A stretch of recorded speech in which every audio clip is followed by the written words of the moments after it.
Friends, आज का हमारा टॉपिक है। आज के इस लेक्चर के अंदर पाइथन का नेक्स्ट प्रोजेक्ट करने वाले हैं। आज का प्रोजेक्ट है create attendance report in Excel using Python. हमें एक अटेंडेंस रिपोर्ट तैयार करनी है एक्सेल के अंदर, लेकिन कंडीशन ये है कि ये काम हमें पाइथन की हेल्प से करना है और जो इसका आउटपुट आएगा वो एक्सेल पे आने वाला है। देखते हैं कि क्या आउटपुट आने वाला है। यहाँ पर अगर हम देखते हैं तो एक अटेंडेंस शीट यहाँ पे तैयार की गई है जिसके अंदर रोल नंबर है, स्टूडेंट का नेम है, प्रेजेंट डेज क्या है, एब्सेंट डेज क्या है, टोटल डेज क्या होने वाला है। इसको फॉर्मूले की हेल्प से कैलकुलेट किया गया है जिसका पूरा का पूरा कोड पाइथन के अंदर लिखा गया है। परसेंटेज हम कैसे निकाल सकते हैं इसको भी फॉर्मूले की हेल्प से ही कैलकुलेट किया गया है। तो ये सारा काम हमें करना है। ये डेटा एक्सेल पे तैयार करना तो काफी आसान है, लेकिन पाइथन की हेल्प से हम इस डेटा को एक्सेल पे कैसे ला सकते हैं इसको आज के इस प्रोजेक्ट के अंदर हम सीखने वाले हैं और करके भी देखने वाले हैं। और यहाँ पर जो इसका नेम दिख रहा है आपको, इस एक्सेल फाइल का ये जो सीट है इसका नेम अटेंडेंस रखा गया है। इस नेम को हम पाइथन की हेल्प से कैसे दे सकते हैं इन सभी चीजों को हम देखेंगे। और यहाँ पर मल्टीपल सेल्स को मर्ज किया गया है जिसको एक टॉप की हेडिंग बनाया गया है। उसके बाद यहाँ पर आप देखेंगे तो ये हेडर्स के अंदर ऐड किया गया है, जैसे यहाँ पे हेडिंग्स है, रोल नंबर, स्टूडेंट नेम, और कैसे इसको रो एंड कॉलम की फॉर्म में अरेंज किया गया है। तो इसके लिए पाइथन के अंदर एक मॉड्यूल होता है OpenPy एक्सेल नेम का। उस मॉड्यूल को सबसे पहले आपको अपनी फाइल के अंदर, अपने सिस्टम के अंदर इंस्टॉल करना होगा। अगर ऑलरेडी इंस्टॉल है तो आप उसको चेक कर सकते हैं। उसके बाद आपको इसको अपनी फाइल के अंदर इंपोर्ट करना होगा। तो सबसे पहले हमें नहीं पता कि हमारी फाइल के अंदर ये इंस्टॉल है या फिर नहीं है, तो हम यहाँ पर टर्मिनल विंडो को ओपन कर सकते हैं या फिर आप cmd कमांड के थ्रू भी इसको इंस्टॉल कर सकते हैं। और यहाँ पर हमें टाइप करना है सबसे पहले पिप इंस्टॉल, और यहाँ पर जो भी मॉड्यूल नेम है OpenPy एक्सेल नेम का मॉड्यूल नेम है और इंटर हिट करना है। उसके बाद आप देखेंगे ये जो मॉड्यूल है ये सक्सेसफुली यहाँ पर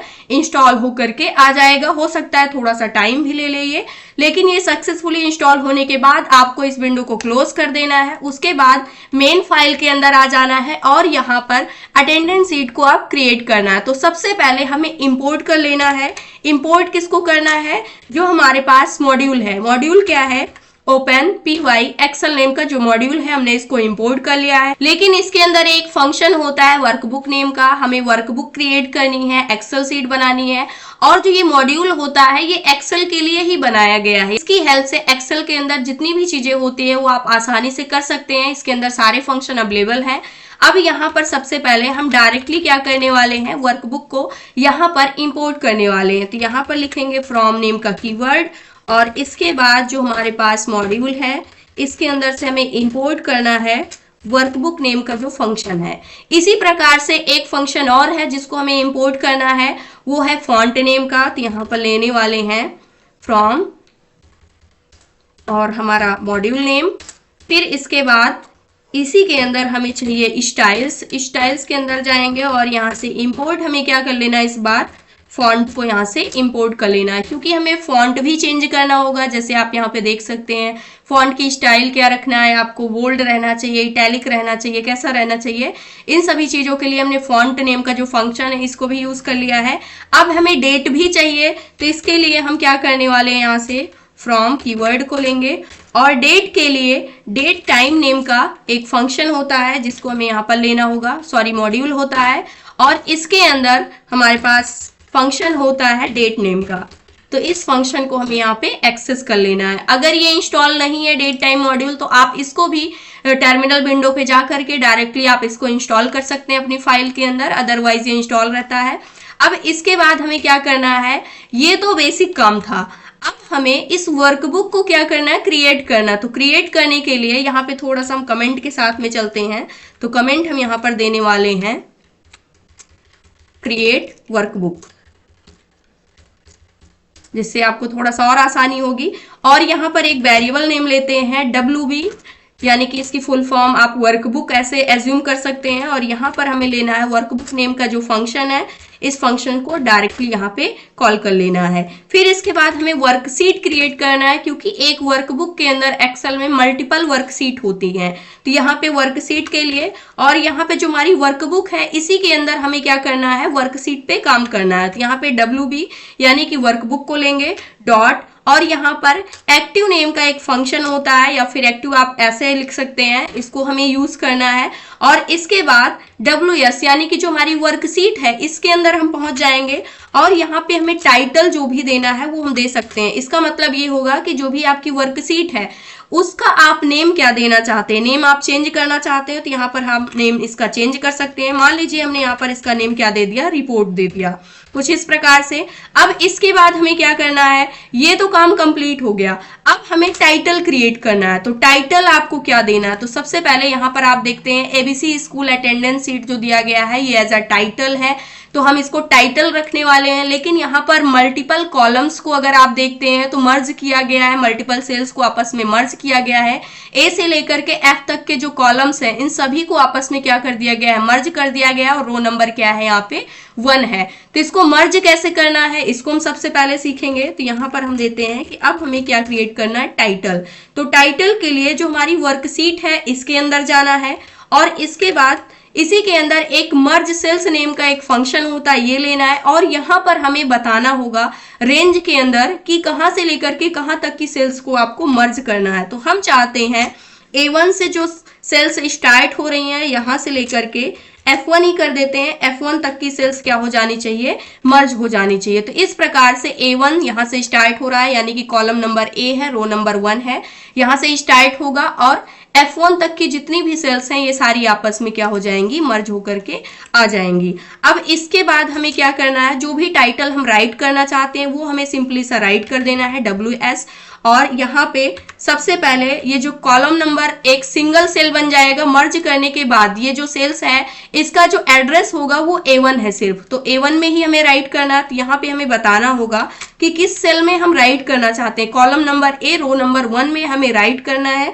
राइट क्या करना है, क्या इंफॉर्मेशन राइट करनी है आपको, तो हमें यहाँ पर एक कोई सा भी नेम आप रख सकते हैं, किसी भी स्कूल का नेम रख सकते हैं, या फिर जो भी जिसके भी बेसिस पे आप डेटा यहाँ पर तैयार करना चाहते हैं उसको आप रख सकते हैं। तो यहाँ पर मान लीजिए हम रखना चाहते हैं स्कूल अटेंडेंस शीट रिपोर्ट, कुछ इस प्रकार से रख सकते हैं, या फिर अटेंडेंस रिपोर्ट सिर्फ कर सकते हैं। इसको यहाँ से मैंने चेंज कर दिया है, आप कोई और अच्छा सा नेम रख सकते हैं।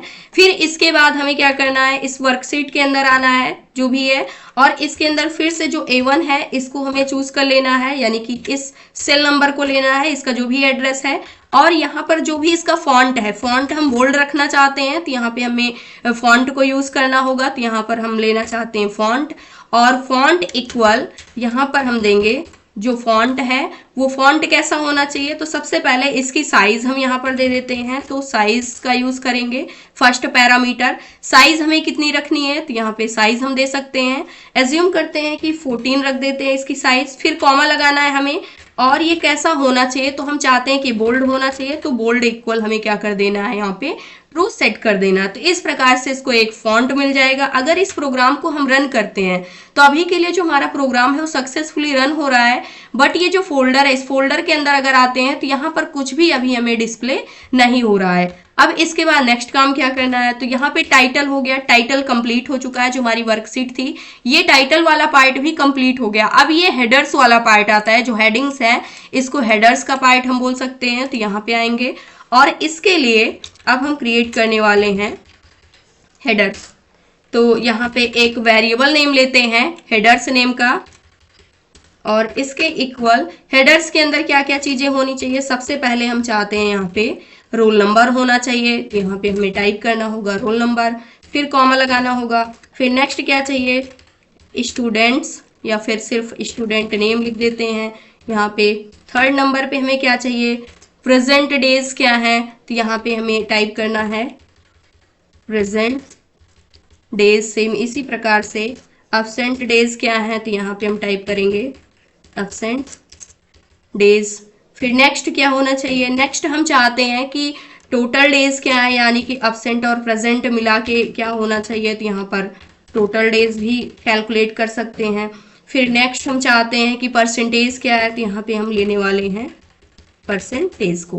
तो इस प्रकार से ये सारी हमारी हेडिंग्स होने वाली हैं। लेकिन अब ये क्रिएट कैसे होंगी तो इसको भी हम देख लेते हैं, जूम आउट कर लेते हैं थोड़ा सा। और यहाँ पर अब हमें टाइप करना है, जो हमारी वर्कशीट है इसके अंदर आना है और यहाँ पर अपेंड नेम का फंक्शन होता है, इसको लेना है और अपेंड किसको कर देना है, जो भी हेडर्स हैं इन सबको अपेंड कर देना है, यानी जोड़ देना है। अब इसके बाद यहाँ पर हम एक फॉर लूप चलाने वाले हैं और यहाँ पर कॉल नेम का एक वेरिएबल नेम लेते हैं इन रेंज। अब जो रेंज फंक्शन होता है कैसे काम करता है, इसके अंदर सबसे पहले स्टार्टिंग वैल्यू आप देते हैं, स्टेप्स भी आप दे सकते हैं और एंडिंग वैल्यू आप दे सकते हैं। 2 पैरामीटर पास करने का मतलब ये है 1 से लेकर के 7 तक, यानी टोटल हमारे पास हेडिंग्स कितनी होने वाली हैं 1 2 3 4 5 6। अगर हम रेंज के अंदर 1 से लेकर के 7 पास करते हैं तो इसका मतलब ये है कि जो हमारा लूप है 1 से लेकर के 6 टाइम तक ही चलेगा। ये जो लास्ट वैल्यू आप जो भी एंडिंग पॉइंट होता है वो नहीं यहाँ पर लिया जाता है। तो इस कंडीशन पे 1 से लेकर के 7 तक हमने लूप को चलाया है, जिससे 1 से लेकर के 6 तक ये लूप चलेगा। अब इसके बाद हमें क्या करना है, यहाँ पे आ जाएंगे और जो वर्कशीट है इसके अंदर जो सेल्स हैं इसके अंदर हमें मूव करना है और यहाँ पर हमें बताना है जो रो नंबर है, रो इक्वल हमने यहाँ पर बताया 2। और इसके बाद हम चाहते हैं जो कॉलम है, कॉलम इक्वल यहाँ पर हम देने वाले हैं इक्वल कॉल। फिर इसके बाद हम चाहते हैं यहाँ पे इसका फॉन्ट क्या होना चाहिए, तो यहाँ पर हम देने वाले हैं फॉन्ट इक्वल, यहाँ पर हम फॉन्ट रख देंगे। तो फॉन्ट की वैल्यू हमें यहाँ पर देनी होगी, इसको भी हम बोल्ड रखना चाहते हैं तो बोल्ड इक्वल यहाँ पर हम कर देते हैं रो। कुछ इस प्रकार से हमारा ये डेटा भी क्रिएट हो जाएगा जो हेडिंग वाला पार्ट है। यहाँ पर अगर आप देखेंगे तो रो नंबर सेकंड है तो रो नंबर हमने सेकंड बता दिया है। कॉलम ऑटोमेटिकली इंक्रीज होना चाहिए, जैसे ये रेंज चलेगा यहाँ से कॉलम 1 आएगा, फिर कॉलम 2, फिर कॉलम 3, क्योंकि कॉल बनाया गया यहाँ पे तो ये कॉलम्स के अंदर ये वैल्यूज जाने वाली हैं। अब इसके बाद हमें क्या करना, ये तो कंप्लीट हो गया, यानी कि इसकी हेल्प से जो हमारे हेडर्स हैं उसके अंदर हम मूव हो जाएंगे, एक एक हेडिंग्स क्रिएट हो जाएंगी। हमें इसके अंदर डेटा को फिल करना है। तो डेटा को फिल कैसे करना है, तो यहाँ पर अगर हम देखते हैं तो डेटा 1 2 3 कुछ इस प्रकार से रोल नंबर्स आ रहे हैं, स्टूडेंट्स के नेम, फिर प्रेजेंट डेज क्या है, एब्सेंट डेज क्या है, टोटल डेज, परसेंटेज। तो इसको फिल करने के लिए यहाँ पर हम एक लिस्ट तैयार कर लेते हैं, स्टूडेंट्स इक्वल, यहाँ पर हम लिस्ट लेने वाले हैं और इस लिस्ट के अंदर भी हम लिस्ट क्रिएट करने वाले हैं, यानी नेस्टेड लिस्ट हम क्रिएट कर सकते हैं। 1 कॉमा यहाँ पे सबसे पहला जो स्टूडेंट होने वाला है हम रख देते हैं कि यहाँ पे राहुल है और इसी से रिलेटेड ये इंफॉर्मेशन ये लिस्ट की फॉर्म में रखी जा रही है। प्रेजेंट कितना है 22 डेज और इसके बाद एब्सेंट 3 डेज यहाँ पे रख देते हैं। इस प्रकार से ये फर्स्ट लिस्ट क्रिएट हो गई नेस्टेड के अंदर और इसी प्रकार से सेकेंड भी हमें क्रिएट कर लेना है। ये सेकेंड स्टूडेंट होने वाला है, इसका नेम क्या होने वाला है, तो यहाँ पे हम नेम रख देते हैं, अंकिता रख दिया मान लीजिए मैंने। और इसके बाद ये प्रेजेंट कितना है तो इसको 20 डेज प्रेजेंट कर देते हैं, एब्सेंट 5 डेज। फिर इसके बाद नेक्स्ट यहाँ पर हम क्रिएट करने वाले हैं, चलिए इसको थर्ड बना देते हैं और थर्ड के बाद यहाँ पे कॉमा लगाएंगे। इसका नेम हमें क्या रखना है, किरण रख दिया मान लीजिए। और इसके बाद ये प्रेजेंट कितना है 25 डेज और एब्सेंट कितना है यहाँ पे 0 डेज, काउंट हो गया। एक और क्रिएट कर लेते हैं हम, थोड़ा सा इंक्रीज कर लेते हैं, 4 हो जाएगा रोल नंबर। फिर इसके बाद इसका नेम क्या है, अनु मैंने रख दिया। और इसके बाद ये प्रेजेंट कितना है, मान लीजिए 24 डेज ये प्रेजेंट है, एब्सेंट कितना है, मैंने बोला कि 1 डेज ये एब्सेंट है। अब इसके बाद नेक्स्ट काम हमें क्या करना है, ये तो हमने क्रिएट कर लिया। अब यहाँ पर जो रो है उसकी वैल्यू हम थोड़ा सा बता देते हैं। सबसे पहले तो यहाँ पे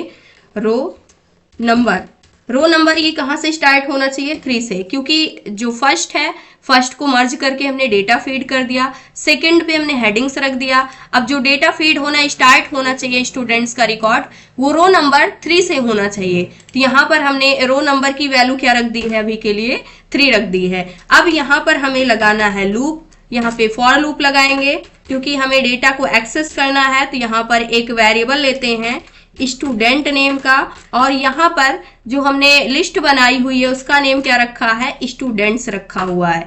तो इस लिस्ट के अंदर से हमें एक एक डेटा को उठाना है। सबसे पहले रोल यहाँ पर लेने वाले हैं रोल नंबर के लिए, फिर यहाँ पर हम लेंगे नेम के लिए, फिर इसके बाद नेक्स्ट हमें क्या चाहिए, प्रेजेंट चाहिए, प्रेजेंट कितना है, इसी प्रकार से एब्सेंट, फिर इसके बाद नेक्स्ट यहाँ पे absent हो गया, absent इक्वल यहाँ पर हम देने वाले हैं जो स्टूडेंट है, यानी कि इतनी वैल्यू हमें यहाँ पे लेनी है। और कहाँ से लेनी है, ये जो स्टूडेंट है यानी कि इसके अंदर से डेटा यहाँ पे आएगा यहाँ पे, और इसके बाद हम क्या करेंगे, जो स्टूडेंट है इसके अंदर से एक एक डेटा लेंगे, एक रोल नंबर के अंदर स्टोर कर लेंगे, दूसरा नेम वाला नेम के अंदर, क्योंकि सबसे पहली वैल्यू जो होगी वो किसके अंदर जाएगी, रोल नंबर के अंदर। सेकंड वैल्यू जो नेम है वो नेम के अंदर आ जाएगी। थर्ड वैल्यू जो यहाँ पर प्रेजेंट डेज की है वो प्रेजेंट के अंदर आएगी, और फोर्थ नंबर जो वैल्यू है एब्सेंट डेज की वो एब्सेंट के अंदर आ जाएगी। तो इस प्रकार से यहाँ पर जितनी वैल्यूज हैं उतने यहाँ पर हमने क्या क्रिएट कर लिए हैं, वेरिएबल्स नेम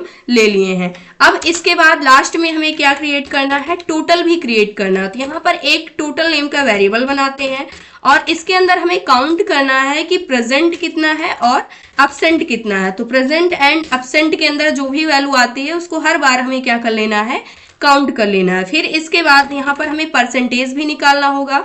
तो परसेंटेज नेम का एक वेरिएबल नेम लेते हैं और इसके इक्वल हम फॉर्मूला अप्लाई कर देते हैं। ये फॉर्मूला यहाँ पर नहीं वर्क करेगा, लेकिन जैसे ही एक्सेल सीट ओपन होगी वहां पर ये फॉर्मूला ऑटोमेटिकली वर्क करेगा। तो यहाँ पर परसेंटेज ले लेना है, परसेंटेज नहीं लेना है। यहाँ पे परसेंटेज हमें किस बेसिस पे निकालना है, चलिए हम यहाँ पर प्रेजेंट के बेसिस पे निकालते हैं और इसको डिवाइड किससे कर देंगे, टोटल से कर देते हैं, और मल्टीप्लाई हमें किससे कर देना है, 100 से कर देना। इसके बेसिस पे ही हम परसेंटेज रखना चाहते हैं कि प्रेजेंट है या फिर एब्सेंट है। तो इस प्रकार से हमने रख दिया है। और इसके बाद अब हमें क्या चाहिए, इसको अपेंड करना है सीट के अंदर। तो जो हमारी वर्कशीट है उसके अंदर हमें आ जाना है और अपेंड नेम का जो फंक्शन है इसको यूज करना है।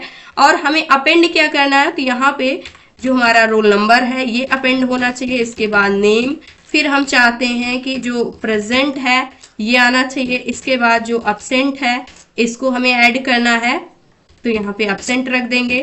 फिर इसके बाद नेक्स्ट हमने निकाला है कि टोटल क्या है, यहाँ पर टोटल को, फिर इसके बाद हम चाहते हैं यहाँ पर थोड़ा सा कुछ मैसेज पास करना, तो यहाँ पर हमें यूज करना होगा एफ स्ट्रिंग का, और इसके अंदर जो परसेंटेज है उसको हम देना चाहते हैं, और जो परसेंटेज है वो सिर्फ 2 डेसिमल प्लेसेस तक ही जाना चाहिए, यानी कि पॉइंट के बाद ओनली 2 डेसिमल प्लेसेस होने चाहिए। तो यहाँ पर हमें बताना होगा, तो इसके लिए .2f लिखना होगा, 2 फ्रैक्शनल वैल्यू तक ही हमें चाहिए, और यहाँ पे लास्ट में परसेंटेज यानी कि परसेंटेज एडेड होना चाहिए, परसेंटेज का साइन जो है।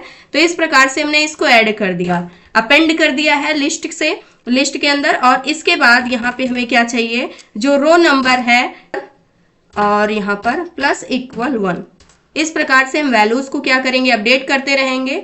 तो इसके बाद अब हमें क्या करना होगा, सेव करना होगा। ये तो कंप्लीट हो गया, लेकिन जो हमारी एक्सेल की फाइल है उसको अभी तक हमने सेव नहीं किया है, तो इसको हमें सेव करना होगा। तो यहाँ पर हम लेते हैं सेव फाइल, कमेंट मैंने दे दिया, और यहाँ पर जो वर्कबुक है उसको हमें लेना है, और इसके बाद सेव नेम का फंक्शन होता है इसको ले लेना है, और सेव किस नेम से आप करना चाहते हो उसका नेम आपको यहाँ पे इनपुट कर देना है। चलिए मैंने दिया यहाँ पे रिपोर्ट डेटा दे देते हैं, और यहाँ पर जो एक्सेल की फाइल है इसका एक्सटेंशन आपको क्या देना है, तो XLSX, ये इसका एक्सटेंशन आपको देना होगा, तभी ये एक्सेल में ओपन होगा, अदरवाइज ये सपोर्ट नहीं करेगा। तो यहाँ पे हमने दे दिया है। एक मैसेज हम चाहते हैं कि ये सेव हुआ है या फिर नहीं, तो यहाँ पर हम दे सकते हैं रिपोर्ट क्रिएटेड सक्सेसफुली, ये मैसेज हमने यहाँ पर सिंपल सा दे दिया है, और इसको करते हैं सेव। सेव करने के बाद अब हम प्रोग्राम को रन करते हैं, तो ये मैसेज आ रहा है रिपोर्ट क्रिएटेड सक्सेसफुली। अब हमें अपने फोल्डर के अंदर चेक करना है, तो यहाँ पर रिपोर्ट डेटा, ये फाइल क्या हो चुकी है, एक्सेल की फाइल है जो कि यहाँ पे जनरेट हो चुकी है, क्रिएट हो चुकी है। अब हमें इसको ओपन करना है, तो एक्सेल की फाइल हमें ओपन कर लेना होगा। तो जिस भी फोल्डर के अंदर आपने सेव किया हुआ है उस फोल्डर के अंदर जाना है और इसको ओपन कर लेना है। यहाँ पर आप देख सकते हैं हमने टोटल 4 स्टूडेंट्स का रिकॉर्ड यहाँ पर रखा हुआ है, तो 4 स्टूडेंट्स का रिकॉर्ड यहाँ पर क्या हो गया है, आ गया है। इसी प्रकार से आपको जितने भी स्टूडेंट्स का रिकॉर्ड चाहिए उतने स्टूडेंट्स का रिकॉर्ड आप यहाँ पर तैयार कर सकते हैं। तो इस प्रकार से जो रिपोर्ट होगी वो तैयार होकर के आ जाएगी। अगर और भी चीजें आप सीखना चाहते हैं पाइथन की हेल्प से एक्सेल में हम कैसे कर सकते हैं, तो कमेंट सेक्शन में आपको कमेंट करके जरूर बताना है कि इस पे हम फॉर्मेटिंग कैसे अप्लाई कर सकते हैं, या फिर और ज्यादा कैलकुलेशंस अगर हमें करनी हुई तो उसको हम कैसे कर सकते हैं, इसको सेंट्रलाइज कैसे कर सकते हैं।